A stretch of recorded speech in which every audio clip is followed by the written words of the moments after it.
The first thing I wanted to talk about is I'm just coming to the end of a two-week vacation in San Francisco, somewhere I've always wanted to go to since I was about 13, 14. Yeah. Like most people who go somewhere they've always wanted to go to, I've no desire to leave, unfortunately. But I acknowledge that at some point I do have to leave. Well, you can take your refreshed self with you wherever you go, your changed self, your new self. And so every place you go, after you've been someplace where you feel so refreshed that you don't want to leave, every place you go now will look different to you because of the shift in your vibration. Yeah. Okay. So that sort of makes it feel more inviting, doesn't it? Definitely. Yeah. And we promise you, no matter how beautiful a place is, if you stay too long, it will stop. Because new is so much a part of who you are. Yeah. So while I've been here, I've encountered a few things that feel very much like a path lighting up in front of me. Yeah. And it's been confirmed to me by a couple of people that I've encountered. And so I'm now in the process of contemplating actually looking at moving to San Francisco. Yeah. One of the problems or issues or concerns that I have is that you're not vibrationally ready to receive the path for that successful experience. So the desire is there. The desire is there. Yeah. But some more practice so that you're truly in the receiving mode. Okay. Yeah. People get ahead of themselves. They want so much the relief that they've found, but you want to be solid in the vibration, because sometimes when you visit a place, you're responding to conditions and you think it's solid vibration. Solid vibration is not about responding to conditions. We've never said that before. Thank you very much. Thank you. Responding to condition is not the solid practiced vibration that you want. You want the solid vibration that affects the conditions, not conditions that affect the vibration. Ooh. Whoa. That doesn't mean you're not coming here, No. and it doesn't mean that it won't be wonderful, but it means that action is not being inspired quite yet. Yeah.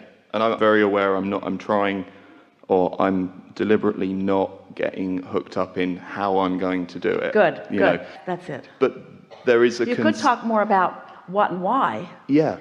Because the more you talk about what and why, the more you solidify that steady vibration. And then your point of attraction just makes it not only inevitable, but irresistible, until nothing could keep you from it. And that's the way you want to feel. You want to say, Abraham, I don't care what you're saying, I'm doing this and I'm doing it now. That's how it feels. Okay. We're not saying that you want the details to all be planned out. No. It's not about knowing the precise path. It's about the feeling being so strong and so undeniable that nothing is going to dissuade you from it. Yeah. So the thing that upsets me, concerns me, is the fact Indicates that, my vibrational unreadiness for me. well, it's my mother. Yeah. If it's Yeah. not one thing, it's your mother. Basically, without sort of telling tales out of school, I know in my heart of hearts that if I was to leave my country and create distance between myself and my mother, that would be something that my mother would find very hurtful and very upsetting, and I would never, ever, ever want to do anything that upset or hurt my mother. Well, we just talked about this right before you came And up. that's why it felt like a good mirror It was into perfect, because we just talked about when you are trying to be the path of least resistance for another, it never works because you cannot be.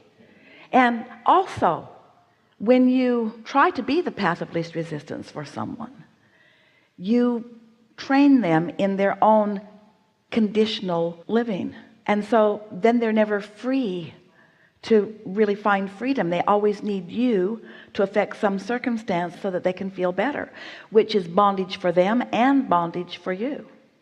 So if you step back far enough, you will find that knowing that most of all your mother wants your happiness. So if you get into that high-flying place and are inspired to that, there's momentum that carries so much with it, you see. If you say to someone who loves you, like your mother, I'm going to try this thing I'm not sure of, that will frighten her. If you say, I'm going to do this thing that you don't really want me to do, but I need to do it for myself, that will offend her in some way. But if you really solidify your vibration so that you've got the universe cooperating with you and the energy that creates worlds flowing through you with all of that leverage and energy, when you say, this is what I'm going to do and I'm so exhilarated about it, that carries so much weight with her, because somewhere within her, you see, she put you and all good things about you in her vortex long ago. So her inner being will call her home to that knowing.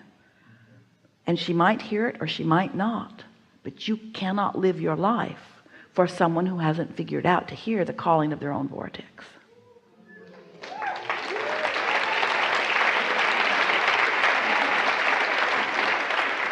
And you can have it all. You can be so influential that you can make her know that you are well. And you can be so prosperous that you can make often journeys to wherever she is or bring her to wherever you are. It's the vibrational separation that bogs you down. This is a very small globe. You can get anywhere easily. I know. FaceTime makes it instantaneously It's miserable. true. Wonderful.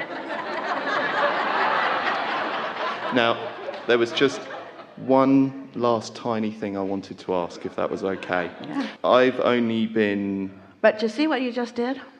Don't apologize for taking this time. I know other people want... Don't treat us like you are with your mother. Okay. Sorry. And don't treat them that way either. In Okay. other words, because what you're basically saying, and we know you're wanting to be respectful of them. Yeah, of course. But they want to hear what you've got going on. They're pretty much convinced that whatever this is we're going to talk about is going to be good. And that's what we meant. That's how your mother's going to feel too. You were assuming that they weren't going to go along with you taking more time, but you weren't right, were you? No. Was he? And maybe your mother is more like them than you think. I guess so. Maybe she'll be rooting for you. She always does. Yeah. So has it felt like a competition? She's rooting for me or she's rooting for her? Or could it be both? Could one of the things that connects her with her source energy the most often be her thrill when she thinks about you? Yeah. Yeah. Yeah. Absolutely. Yeah.